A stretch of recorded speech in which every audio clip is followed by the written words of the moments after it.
ils disent que vous-même qui êtes chrétien, je suis allé à l'église, j'avais faim. Vous n'avez pas pu me donner la nourriture. Vous n'avez pas pu me vêtir. Attends, vous en avez plus. Mais pourquoi vous ne m'avez pas donné la nourriture? Est-ce que j'en ai exagéré? Est-ce que j'en ai trop demandé?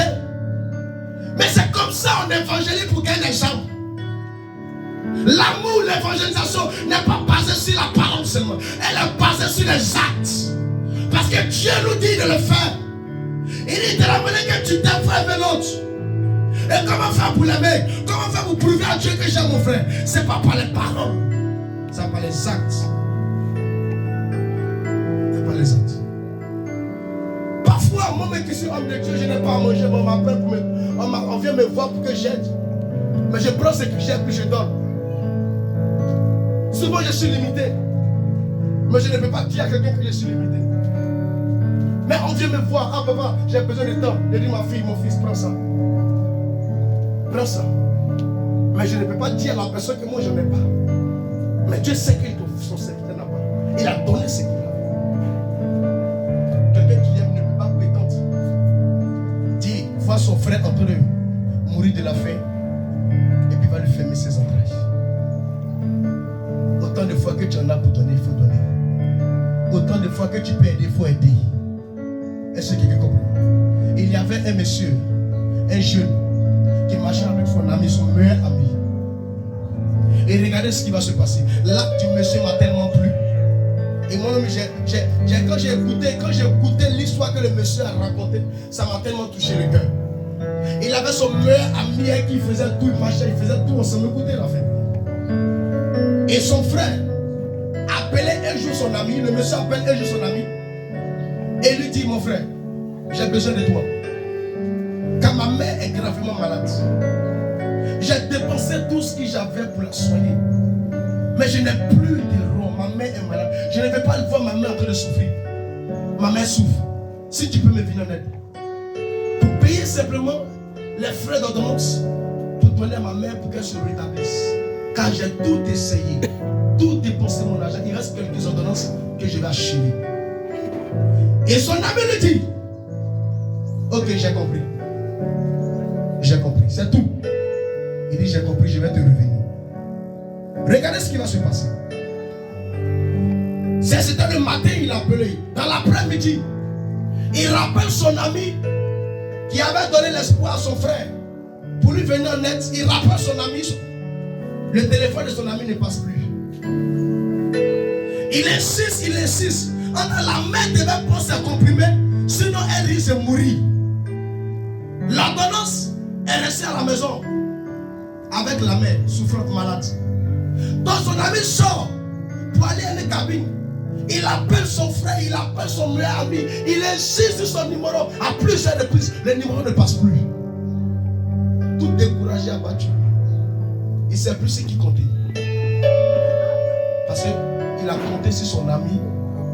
Et à la dernière minute, il appelle. Le téléphone ne passe pas, c'est fermé. Qu'est-ce qu'il va devenir? Voir sa maman en train de partir à ses yeux. Qu'est-ce qu'il a fait? Il a baissé sa tête. Il ne pouvait plus expliquer son problème à quelqu'un. Et tout triste, il rentrait chez lui à la maison. Et il arrive chez lui à la maison. Il rentre à la maison. Il voit les ordonnances, les médicaments qu'il devait payer. Il voit tous les médicaments ont été payés. Tous les médicaments ont été payés. Et tous les médicaments sont devant sa maman. Et sa maman a pris les médicaments et elle s'est assise. Donc le monsieur, il voit, il est étonné. Il dit, mais qui a payé tous ces médicaments-là que tu es en train d'utiliser? Sa mère lui dit, c'est ton meilleur ami.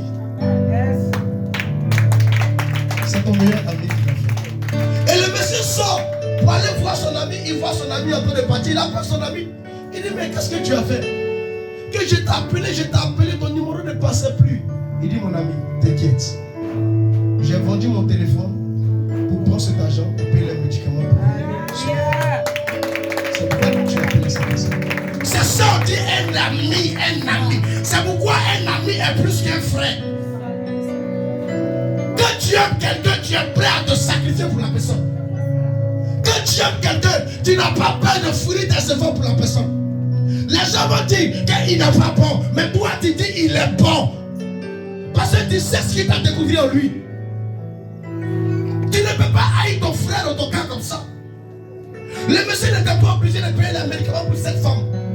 Ils ne sont pas son parent. Mais il a vendu son téléphone. Parce qu'il respecte le lien amical avec lui. Il respecte le lien d'amitié. Une amitié ne se trahit pas. Un amour ne se trahit pas.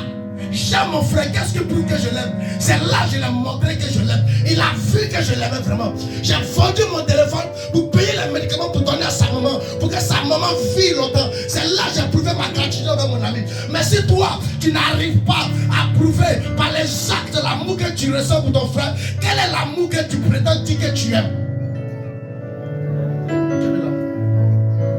L'amour, ce n'est pas venir y sauter, causer, et puis un jour, c'est pas ça. C'est pas ce qu'on dit l'amour. L'amour, c'est quand tu vois ton frère te pleurer, il vient t'aider, te demander, tu lui donnes. Même si tu n'as pas, tu le consoles. Ta consolation va apporter la joie dans son cœur. C'est pas forcément en nature. Tu peux l'assister en présent. Ta personne devant lui va apporter la joie dans son cœur.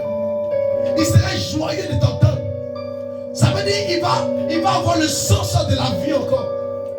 Il était abandonné, chassé. Mais qu'est-ce qui s'est passé? On a vu ici nos frères. Un jeune covenant qui était abandonné par ses frères, par ses soeurs.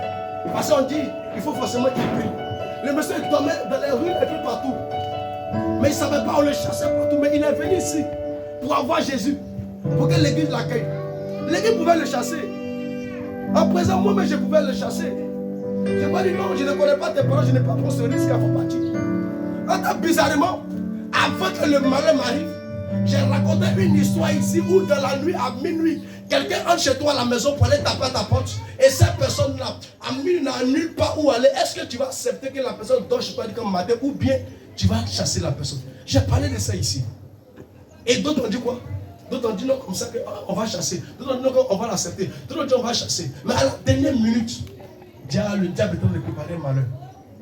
Et 2 semaines après, le frère que j'ai hébergé, j'ai accueilli.